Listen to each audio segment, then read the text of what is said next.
बिस्मिल्लाहिर्रहमानिर्रहीम। अस्सलाम वालेकुम dear student, I am Iman Khalid from AKPS academy. बच्चों, अब हम डिस्कस करेंगे 2.12 शॉर्ट क्वेश्चन स्टेटमेंट के अकॉर्डिंग। न्यूमेरिकल टाइप ये आपका बनता है। Show that the sum and difference of two perpendicular vectors, दो परपेंडिकुलर वेक्टर्स हैं, यानी कि उनके दरमियान एंगल क्या है, 90 का है। उनका सम और उनका difference of equal length are also perpendicular, वो भी क्या है, आपस में परपेंडिकुलर। ठीक है, ये एक क्वेश्चन है कि दो वेक्टर्स हैं, कोई भी दो वेक्टर्स हैं, उनकी जो लेंथ्स हैं वो आपस में इक्वल है। ठीक है, और वो आपस में परपेंडिकुलर है। ठीक है, उन्हीं दो वेक्टर्स को आपने ऐड भी किया और सब्ट्रैक्ट भी कर दिया। सब्ट्रैक्ट और ऐड करने के बाद, ठीक है, वो जो दो रिजल्टेंट हमारे पास आएंगे वो भी आपस में क्या होंगे, परपेंडिकुलर होंगे। ये आपने बताना है। ये एक क्वेश्चन है। अगली स्टेटमेंट है ऑफ सेम लेंथ। जो रिजल्टेंट हमारे पास आएगा वो भी क्या होगा, हमारे पास सेम लेंथ का होगा। सेम लेंथ का होगा तो परपेंडिकुलर होंगे, ये आपने शो करना। समझा नहीं यहाँ तक? बड़ा सुन लें, दो वेक्टर्स हैं, उन दो वेक्टर्स को आपने ऐड भी कर लिया, आपने सब्ट्रैक्ट भी कर लिया। ठीक है, जो आपने ऐड और सब्ट्रैक्ट किया, उन दोनों की ऐड और सब्ट्रैक्ट करने के बाद जो रिजल्टेंट आया दोनों वेक्टर्स का, ठीक है, वो आपस में परपेंडिकुलर है और उनकी जो लेंथ है वो आपस में इक्वल है। ये चीज आपने प्रूव करनी है। ठीक है, तो बच्चों स्टार्ट करते हैं। पहले तो फर्स्ट करें, दो वेक्टर्स है हमारे पास A और B। Let two vectors are perpendicular. ठीक है, इनमें कुछ गिवन क्या चीज है बच्चों? पहली चीज गिवन हमारे पास ये है कि इनके जो मैग्नीट्यूड्स है, इनकी जो लेंथ्स है वो आपस में क्या है, बराबर है। ये फर्स्ट गिवन चीज है।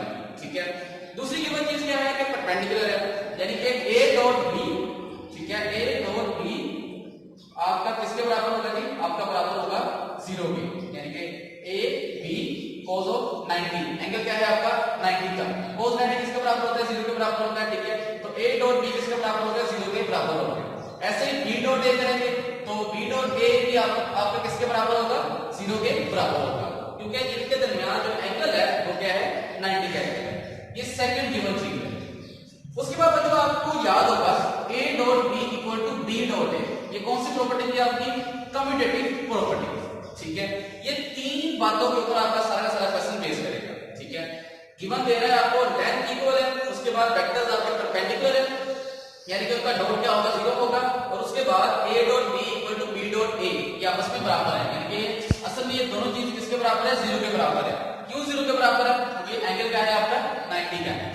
ठीक है, बच्चों फर्स्ट क्वेश्चन स्टार्ट करते हैं। फर्स्ट में आपने क्या प्रूव करना है, जो रिजल्टेंट हमारे पास वो क्या है, परपेंडिकुलर है, यानी कि आपका जो रिजल्टेंट आएगा सम और डिफरेंस का वो क्या होगा, 0 होगा। उनका जो डॉट होगा वो किसके बराबर होगा, 0 के बराबर होगा। तो बच्चों आपने दो वेक्टर्स को सम किया, दो वेक्टर्स आपने फर्स्ट किए A और B, उन्हें आपने सम किया। उनका जो सम है आपने फर्स्ट कर लिया S के बराबर है। ठीक है, सम बराबर है A plus B equal to S, और डिफरेंस तो मैंने इक्वल रख लिया D के, और ये बराबर है A माइनस B के। ठीक है, दो वेक्टर्स हमारे पास आ गए, A प्लस B का सम आ गया और A माइनस B का डिफरेंस आ गया। जब आपने इन्हें परपेंडिकुलर प्रूफ करना है, ये फर्स्ट क्वेश्चन है आपका। ठीक है, कि आपने परपेंडिकुलर प्रूफ करना है। वो जो परपेंडिकुलर में आपको याद होगा कि डॉट प्रोडक्ट में जो परपेंडिकुलर था वो हमारे पास किसके बराबर था, 0 के बराबर था। अगर आपके दो वेक्टर्स परपेंडिकुलर हैं तो उनका डॉट किसके बराबर होता है, 0 के बराबर होता है। यानी कि हम इस S वेक्टर का और इस D वेक्टर का डॉट लेंगे। अगर तो डॉट 0 आ गया तो ये आपस में क्या होंगे, परपेंडिकुलर होंगे। तो बच्चों हमने इनका डॉट लिया। S वेक्टर किसके बराबर है, A प्लस B के। ठीक है, और D वेक्टर किसके बराबर है, A माइनस B के बराबर। ठीक है, डॉट जरा ध्यान से लें बच्चों, A डॉट A क्लियर है यहाँ तक। ऐसे फिर A डॉट B, दरम्यान में क्या आ गया, नेगेटिव आ गया। फिर उसके बाद B डॉट A, ये आपका आ गया B डॉट A। ठीक है, फिर उसके बाद B बच गया B डॉट B, दरम्यान में क्या आएगा आपका, नेगेटिव आएगा। यानी कि आपने इनका डॉट ले लिया, इन सबको आपस में मल्टीप्लाई करवा दिया। ठीक है बच्चों, ये जो दो वेक्टर्स हैं ये 0 हैं। इनकी दो रीजंस हैं। एक तो ये कि ये कम्यूटेटिव प्रॉपर्टी है, A dot B equal to B dot A। ठीक है, इसलिए एक प्लस का है एक माइनस का है, तो ये खुद ब खुद आपस में क्या हो गए, कैंसिल आउट हो गए। दूसरी रीजन क्या बनती है बच्चों, ये A डॉट B और B डॉट A इक्वल होंगे 0 के, क्योंकि इनके दरमियान जो एंगल है वो क्या है, 90 का है। तो ये दो रीजंस की वजह से ये वेक्टर्स क्या हो गए, आपस में इक्वल हो गए और कैंसिल आउट हो गए। ठीक है, अब A डॉट A यानी कि एंगल क्या बन रहा है, आपका 0 का एंगल बन रहा है। ऐसे ही B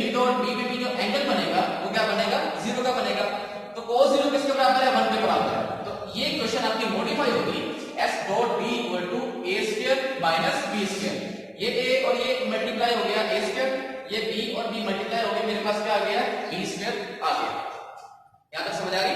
ठीक है बच्चों, पीछे पढ़ के आए हैं गिवन कंडीशन में a इक्वल टू b, यानी कि इनकी जो लेंथ है वो आपस में क्या है, इक्वल है।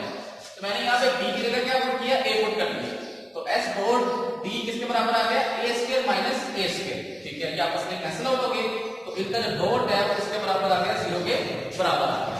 तो ये आपका पहला क्वेश्चन प्रूव हो गया कि s और d यानी कि सम और डिफरेंस आपस में क्या है, परपेंडिकुलर है। इनके जो रिजल्टेंट है वो आपस में क्या होंगे, परपेंडिकुलर होंगे।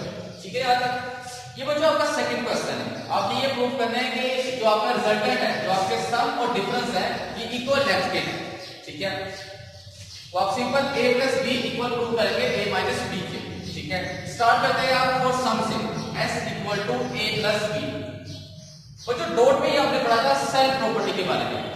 ठीक है, सेल प्रॉपर्टी में आपने क्या पढ़ा था कि कोई भी वेक्टर है, यहां मेरा वेक्टर s है, ठीक है, वो बराबर होगा s डॉट s के डॉट के अंडर। अगर आप उसका मैग्नीट्यूड निकालेंगे वो कुछ इस फॉर्म में आएगा। ठीक है, यहां तक बेसिकली आपका इस तरह था, a डॉट a इक्वल होगा a स्क्वायर, फिर उसके बाद आपका a इक्वल होगा under root a dot a। ये मैंने आपको बताया था कि ये इससे आप मैग्नीट्यूड भी फाइंड आउट कर सकते हैं। ठीक है, तो ये वाला फार्मूला बच्चे मैंने यहाँ पे इस्तेमाल किया। फर्क सिर्फ इतना है कि वहां पे वेक्टर a था, यहाँ वेक्टर आपका s है। ठीक है, अच्छा तो क्लास s की वैल्यूज पुट करेंगे। s की वैल्यू मेरे पास क्या है, a प्लस b, और सेकंड s की वैल्यू मेरे पास क्या होगी, a प्लस b होगा। ठीक है, इनका डॉट अगेन वैसे ले लें, a डॉट b, फिर b डॉट a, फिर आपका आ गया b डॉट b, इनका आपने डॉट ले लिया। ठीक है, अगेन ये दो वेक्टर्स आपस में 0 हो जाएंगे। क्यों? क्योंकि एंगल क्या है आपका, 90 क्या है।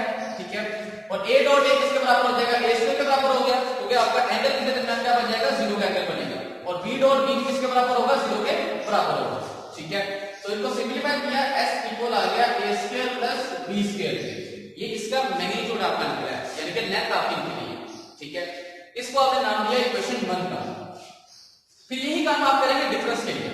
ठीक है, ये आपका डिफरेंस आपने पहले किया सम के लिए, अब आप करेंगे डिफरेंस के लिए, यानी कि a माइनस b के लिए।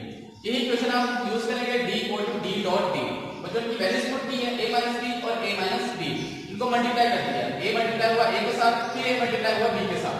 ठीक है, फिर b मल्टीप्लाई हुआ b a के साथ, और फिर b और b आपस में क्या हो गया, मल्टीप्लाई हो गए, और इसके साइन भी आपस में मल्टीप्लाई हो गए। ठीक है, अगेन ये वेक्टर्स कैंसिल हो गए क्योंकि ये आपस में परपेंडिकुलर है। ठीक है, और परपेंडिकुलर के केस में जो डॉट होगा वो 0 होगा। a डॉट a किसके बराबर आ गया, a स्क्वायर के बराबर आ गया, और b डॉट b किसके बराबर आ गया, b स्क्वायर के बराबर आ गया। तो जो सिंपलीफाई करने के बाद जो डिफरेंस आया वो किसके बराबर आया, a square plus b square के बराबर आ गया। ठीक है, इसको आपने नाम दिया सेकंड इक्वेशन का। अब गौर करें, first equation and second equation दोनों में जो लेंथ आ रही है वो क्या है, आपस में इक्वल है। ठीक है, तो ये चीज प्रूव करती है कि आपकी जो डिफरेंस और सम है उसकी लेंथ भी आपस में क्या है, इक्वल है। तो जब मैं उम्मीद करता हूं आपको समझ आई होगी। कुछ भी नहीं करना, सिर्फ आपने डॉट लेना है। ठीक है, बाकी जो कॉन्सेप्ट है डॉट प्रोडक्ट का उसको यूज करना है कि परपेंडिकुलर के केस में जो डॉट होगा वो 0, और आपकी सेल प्रॉपर्टी का कॉन्सेप्ट यहाँ पे यूज हो रहा है। ठीक है, तो जो अपना ख्याल रखिएगा। अल्लाह।